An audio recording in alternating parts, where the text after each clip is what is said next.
ऐसे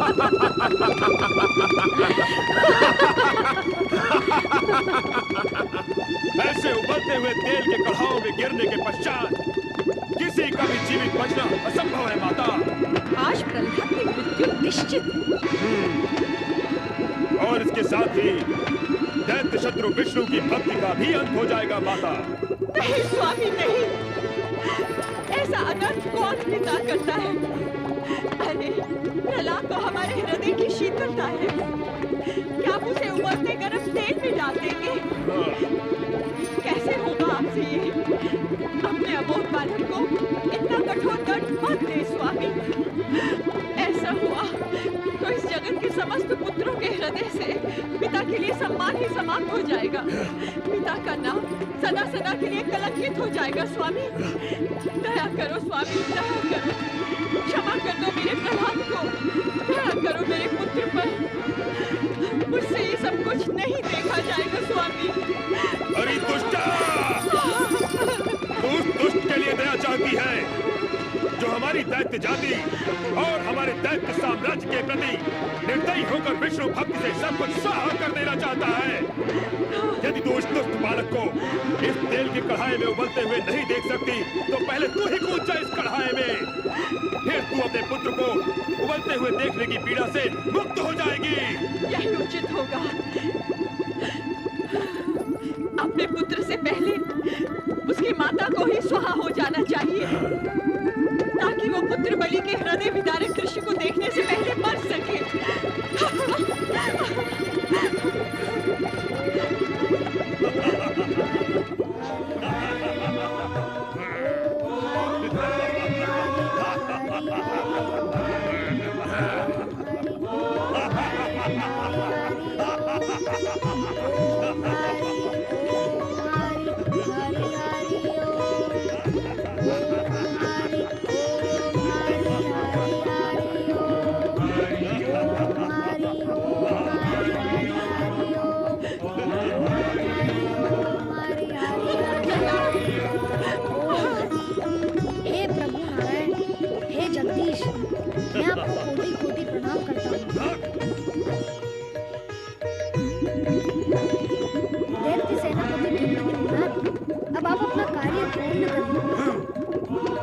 मैं श्री विष्णु के श्री चरणों में जाने के लिए तैयार हूँ।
प्रहलाद मेरा परम शत्रु है, केवल मेरा ही नहीं अपितु समस्त दैत्य जाति का शत्रु है।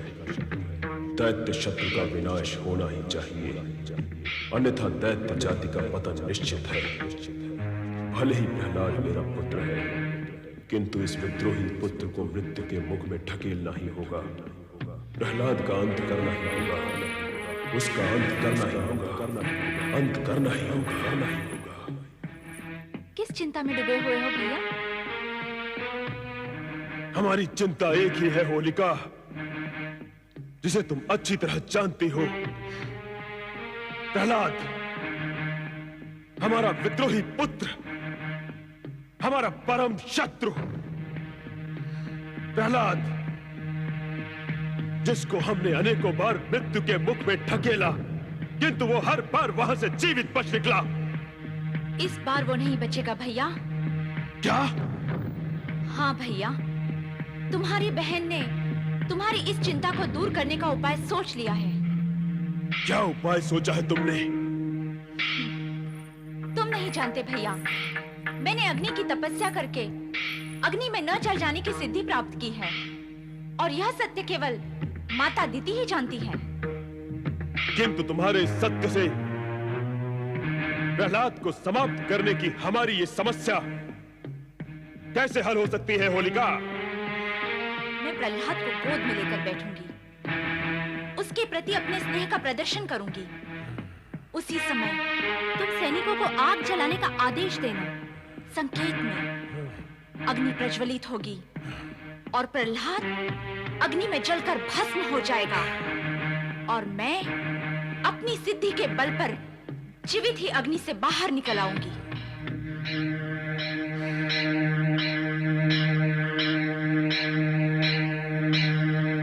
क्या हुआ भैया? क्या मेरी ये युक्ति तुम्हें ठीक नहीं लगी?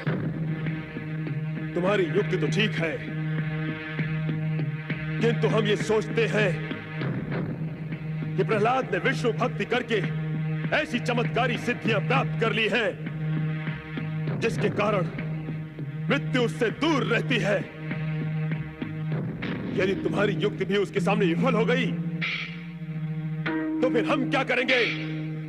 नहीं भैया, इस बार ऐसा नहीं होगा। मैं आपको विश्वास दिलाती हूँ कि जब तक प्रहलाद अग्नि में जलकर भस्म नहीं हो जाएगा, मैं भी अग्नि से बाहर नहीं निकलूंगी। तो तुम्हारे विचार से हमें ये कार्य कब करना होगा? आगामी फागुन की शुक्ल पूर्णिमा को। आगामी फागुन की शुक्ल पूर्णिमा को। इतनी बड़ी चिता नहीं बच पाएगा प्रहलाद, नहीं बच पाएगा, नहीं बचेगा प्रहलाद, नहीं। हाँ, होलिका के अग्नि स्नान के लिए ये चिता उत्तम है। होलिका का ये उपाय और आयोजन भी उत्तम है माता श्री। अब हमारा लक्ष्य अवश्य पूरा हो जाएगा दैत्यराज। भैया वर्ग, इस बार प्रहलाद के बचकर निकलने की कोई संभावना नहीं। अब तो उसका अंतिम समय आ गया भैया। मत रो माता, मत रो।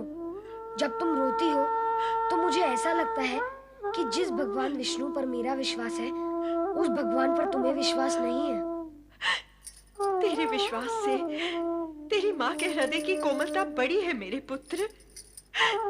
इस जगत में मेरे अतिरिक्त अन्य कौन ऐसी अभागन माँ होगी जिसने अपने प्राणों से भी प्रिय पुत्र को मृत्यु के विकराल जबड़ों में बाहर बाहर जाते हुए देखा हो। ये देखकर मेरे हृदय का कोमल घट फूट गया है पुत्र। ये आंसू वहीं से आ रहे हैं। तुम्हारे इन आंसुओं से मेरा विश्वास डूबेगा नहीं माता, और ना ही तुम्हारे हृदय की कोमलता से मेरी भक्ति का मार्ग कच्चा होगा। मैं तो यह चाहता हूँ कि मेरी भक्ति और मेरे विश्वास से तुम्हारा हृदय पक्का हो। अपनी माता का हृदय पक्का करेगा तू? तेरी इन्हीं ज्ञान भरी बातों से तेरे प्रति मोह और अधिक बढ़ जाता है मेरे पुत्र। और जब पुत्र के लिए मोह बढ़ता है न पुत्र, तो माता का हृदय पक्का नहीं रह जाता, वो और अधिक कच्चा हो जाता है। अब आप ज्ञान भरी बातें कर रही हैं, जो मेरे समझ के बाहर हैं। ज्ञान की नहीं, विश्वास की बातें करो माता। याद करो माता, मेरे जन्म के समय भगवान विष्णु ने प्रकट होकर कहा था कि वे अदृश्य रूप में हर समय मेरे साथ रहेंगे। जब भगवान का आशीर्वाद है मेरे सिर पर, तो चिंता कैसी? और कौन करेगा मेरा विरोध? और करेगा भी तो कैसे? तेरे इसी विश्वास ने तो तुझे ही नहीं मुझे भी जीवित रखा है मेरे पुत्र। जब विश्वास है तो रोती क्यों है माता? तुझ पर बार बार अत्याचार होता है, अन्याय होता है, वो भी तेरे ही पिता द्वारा, जिसे मैं असहाय और विवश होकर देखती रहती हूँ। तो मुझे रोना आता है पुत्र। वो दृश्य और उन दृश्यों की दुखद स्मृति मुझे रुला देती है प्रहलाद। इसका एक सरल उपाय है माता। भविष्य में ऐसा कुछ हो तो तुम मेरे आसपास देखना, तुम्हें भगवान विष्णु नजर आएंगे। उनकी उपस्थिति का ध्यान करेंगे तो रोना नहीं आएगा माता। शुभ बोल मेरे पुत्र, विधाता न करे भविष्य में ऐसा कुछ हो। इतनी बार हुआ है तो फिर हो सकता है माता, इसमें चिंता कैसी? यदि हो जाए तो वही करना जो मैंने कहा है। मेरे आसपास भगवान विष्णु को देखना, वे दिखाई ही देंगे। बस समझ जाना, मेरा बाल भी नहीं बांका होगा। नहीं प्रहलाद, तू जितना विश्वास मुझ में नहीं है पुत्र। तू देखते रहना भगवान विष्णु को, पर मैं तो तुझे ही देखती रहूंगी। मेरे तन का रोम रोम तुझे ही देखता रहेगा। मैं तेरे पास खड़े भगवान तक नहीं पहुंच पाऊंगी। अरे तुझे छोड़कर मेरी दृष्टि इतनी दूर तक नहीं जाएगी प्रहलाद। माता, क्यों रो रही हो माता? यही सोचकर कि तेरे पिता के साथ साथ समस्त असुर जाति तेरी शत्रु बन चुकी है, तो अकेला नन्हा सा बालक कब तक उनका सामना करेगा? फिर वही बात। अरे माता, मैं नन्हा बालक हूँ, पर भगवान विष्णु तो नन्हे बालक नहीं है। वे सबको पछाड़ते आए हैं और सभी को पछाड़ देंगे। तुमने बार बार मेरे ऊपर उनकी कृपा का चमत्कार होते हुए देखा है, फिर भी चिंता करती हो। अभी आंसू पोंछ डालो। भगवान विष्णु मुझे अब तक हर विपत्ति से उभारते आए हैं और भविष्य में उभारेंगे। विधाता करे ऐसा ही हो मेरे पुत्र।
शत्रु का नाम लेना। प्रहलाद, होलिका, प्रहलाद को छोड़ दो, अन्यथा तुम्हें भी इसके साथ जला दिया जाएगा। प्रहलाद, मैं तुम्हारे पिता की बहन अवश्य हूँ, किंतु तुम पर किए गए अत्याचारों से मैं बहुत दुखी हूँ। प्रहलाद, मैंने निश्चय कर लिया है कि आज यदि तुम्हें जलाने का उपक्रम होगा तो मैं भी तुम्हारे साथ जलकर मर जाऊंगी। भैया, मैं कहती हूँ इस फूल से कोमल बालक पर अत्याचार बंद करो, अन्यथा मैं मर जाऊंगी। नहीं होलिका, नहीं। ये दुष्ट बालक दया और प्रेम के योग्य नहीं है, इसे जल जाने दो।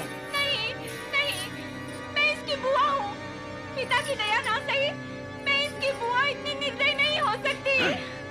यदि आप सबने निश्चय कर ही लिया है कि इसे भस्म करना है, तो मैं भी इसके साथ भस्म हो जाऊंगी। इसकी माँ गयादू कहाँ है? अपने कक्ष में है, उसे इस विषय में कुछ भी ज्ञान नहीं है। प्रहलाद, मेरे बालक, आओ पुत्र, आओ।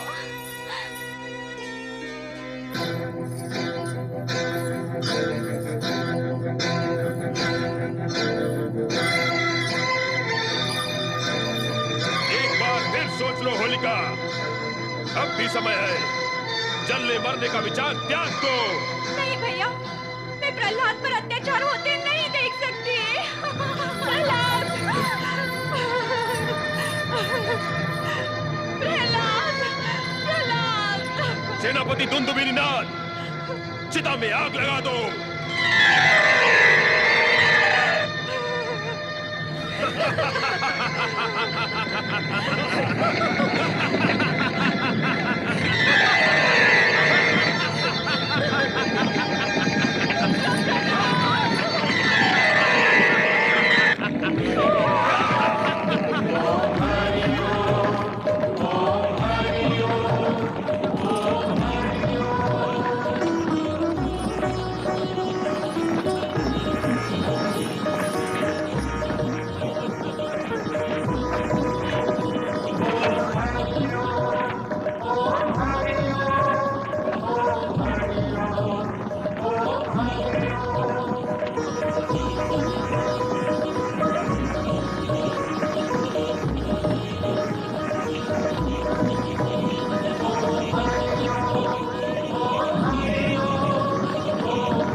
आहा, श्री हरि, धन्य हैं आप और आपकी लीला धन्य है, और धन्य है आपका भक्त प्रहलाद और उसकी भक्ति धन्य है।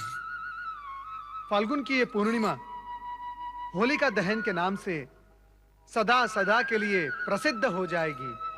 नारायण नारायण नारायण, भजमन नारायण नारायण नारायण। श्री हरि, बड़ी विचित्र है आपकी लीला। जिस प्रहलाद को जलाने का आयोजन था वो फूलों पर बैठा मिला, और जिसे ना जलने का वरदान प्राप्त था वो होलिका अग्नि में जलकर भस्म हो गई। धन्य है आप और आपकी लीला धन्य है। श्री हरि, आप ही की लीला के कारण भक्त प्रहलाद अग्नि से कुंदन की भांति निकल आए। नारद, लीला तो तुम्हारी भी कम विचित्र नहीं है। हमारे समक्ष हमारे भक्त प्रहलाद की भक्ति का गुणगान कर रहे हो और वहां होलिका की स्मृति में फाल्गुन शुक्ल पूर्णिमा को होलिका दहन का त्योहार घोषित कराए। प्रभु, तो क्या आप मेरी इस घोषणा से सहमत नहीं हैं? असहमत होकर हम इस सत्य को कैसे नकार दें? कैसा सत्य प्रभु? यही कि फाल्गुन शुक्ल पूर्णिमा के दिन दुष्ट शक्तियों का नाश व भक्ति की विजय का दिन माना व मनाया जाएगा। युगों युगों तक ये परंपरा चलती रहेगी। शुभ संकेत दिया प्रभु आपने, किंतु आप अब मुझे ये बताएं, भविष्य में क्या होगा? क्या होलिका दहन के पश्चात उसका भाई हिरण्यकश्यप सब कुछ मौन रहकर सहन कर पाएगा? बहुत चतुर हो नारद, हम पर भी अपनी लीला चलाए बिना नहीं चूकते।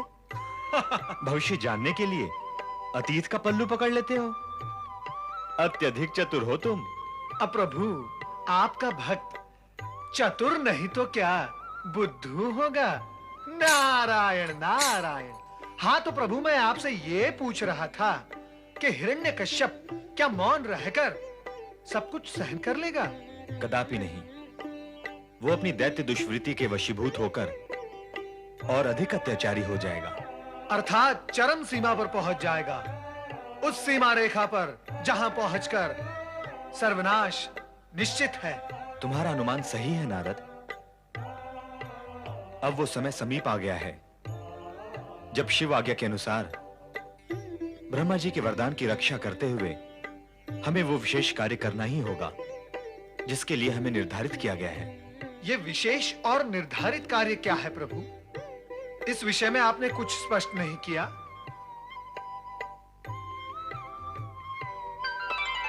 माता, नारद का प्रणाम स्वीकार करें। अब तक आप कहां थी माता? प्रभु का संग छोड़कर आप कहां चली जाती हैं? मैं क्या करूं नारद, तुम्हारे प्रभु तो मुझसे बात ही नहीं करते। मैं इनके मुखमंडल के दर्शन करते हुए कब तक यहाँ बैठी रहूं? तो क्या माता, आप भ्रमण करने चली गई थी? तुम ही अनुमान लगा लो कि मैं कहाँ गई थी। सही अनुमान तक पहुंचने के लिए तुम्हें इतना जानना है नारद कि इनकी केवल दो ही सखियां हैं, देवी सरस्वती और देवी पार्वती। अब तुम्हें केवल इतना जानना है कि ये ब्रह्मलोक गई थीं अथवा कैलाश पर। इतना तो मैं विश्वास पूर्वक बता सकता हूं प्रभु कि माता ब्रह्मलोक कदापि नहीं गई थी, क्योंकि तुम्हारा विश्वास सत्य है नारद, क्योंकि ब्रह्मलोक के गंभीर वातावरण में किसी से चर्चा करना तो असंभव ही है। इसीलिए मैं अपनी सखी पार्वती से भोलेनाथ के विषय में पूछने गई थी। भगवान भोलेनाथ के विषय में? वे तो सदा जगत की चिंता करते हुए समाधि में लीन रहते हैं। उनके विषय में क्या पूछना है? नारद, हमारे स्वामी उनकी लीलाओं के विषय में स्वयं तो हमें कभी कुछ बताते नहीं, पर भोलेनाथ इनकी लीलाओं के विषय में इनसे अधिक जानते भी हैं और अधिक बताते भी हैं। इसलिए मैं अपनी सखी पार्वती से पूछने गई थी कि भविष्य में क्या होने वाला है। तो फिर क्या बताया माता पार्वती ने? उन्होंने जो बताया वो सुनकर तो मैं चकित रह गई। तो फिर मुझे भी चकित कर दो वो सब सुनाकर। उन्होंने बताया कि इस बार भगवान विष्णु भीषण और विकराल रूप धारण करेंगे, जिससे सारे जगत में भय व्याप्त हो जाएगा। श्री हरि, क्या ये सत्य है?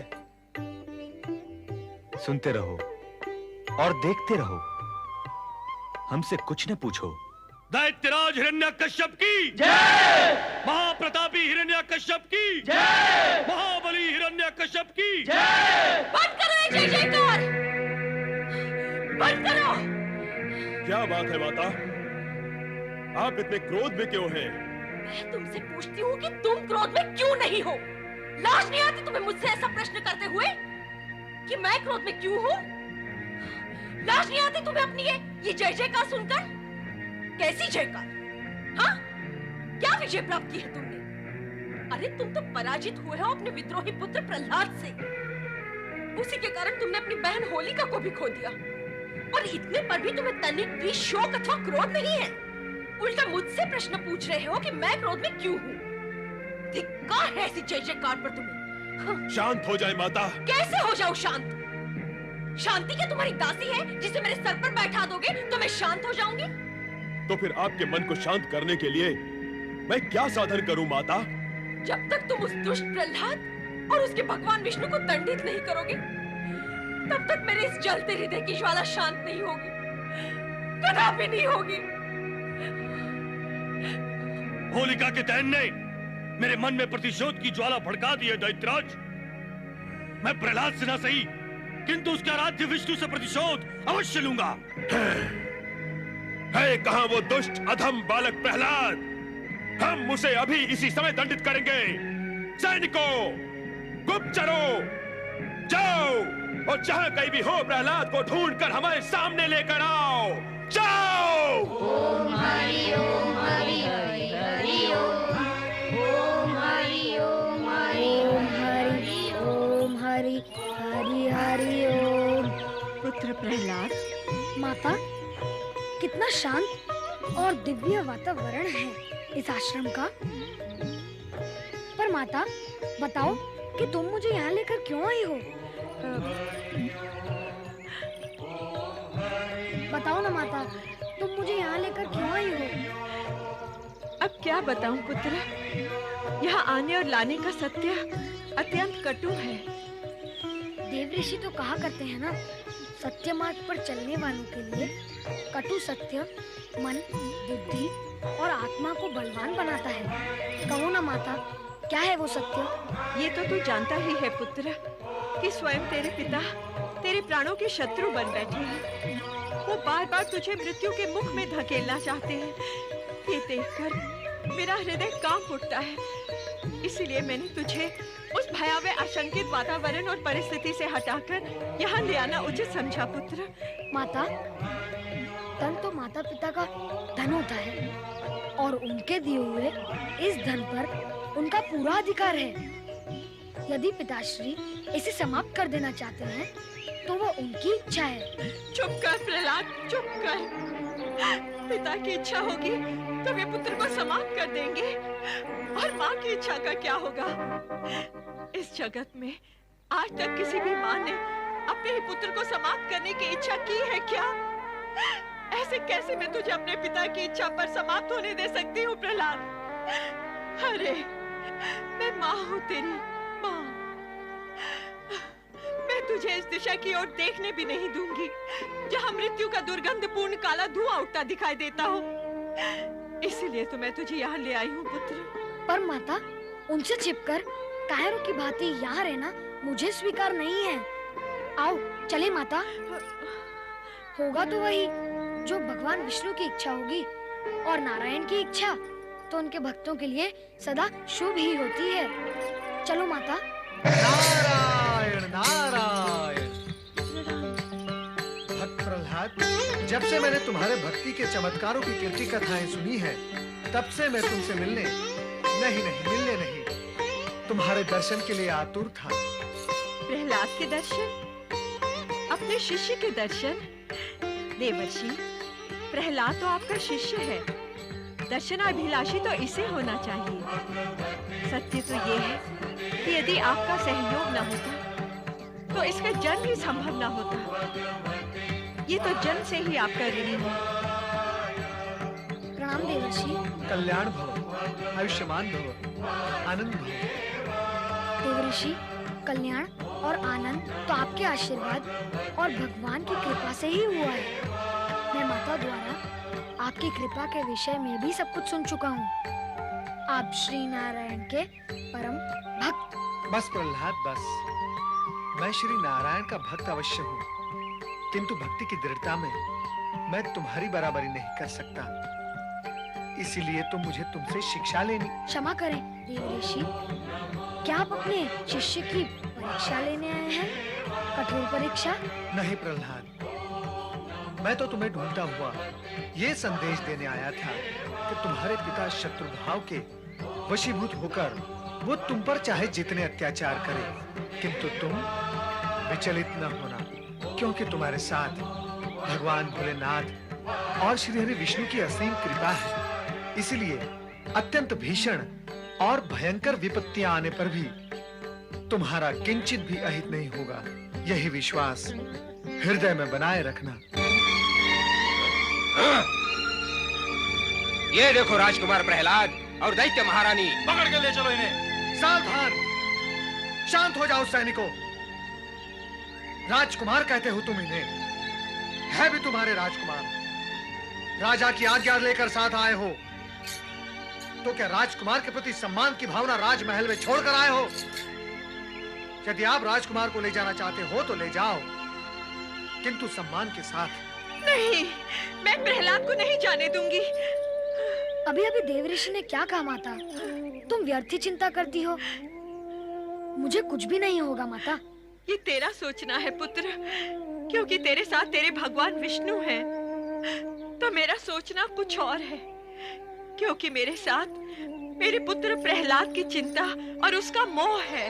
माता, जब तुम मानती हो कि मेरे साथ भगवान विष्णु हैं और यह भी कहती हो कि तुम और तुम्हारी ममता मेरे साथ हैं, जब मेरे साथ भगवान विष्णु और तुम दोनों हो, तो क्या तुम्हारे साथ भी भगवान नहीं हुए? देखा देवर्षि आपने, इस बालक का बुद्धि कौशल कितना चतुर है आपका शिष्य। यही तो मैं तुमसे कह रहा हूँ दैत्य रानी, कि कितना निर्भय और होनहार है आपका पुत्र। आप निश्चिंत रहें और उसे जाने दें। मुझे खोजने में तुम्हें बहुत कष्ट हुआ होगा सैनिकों। अब मुझे साथ ले जाकर अपना कष्ट दूर कर लो। ओम हरि, हरि हरि ओम। ओम नमः शिवाय। ओम नमः शिवाय। ओम नमः शिवाय। ओम नमः शिवाय। ओम नमः शिवाय।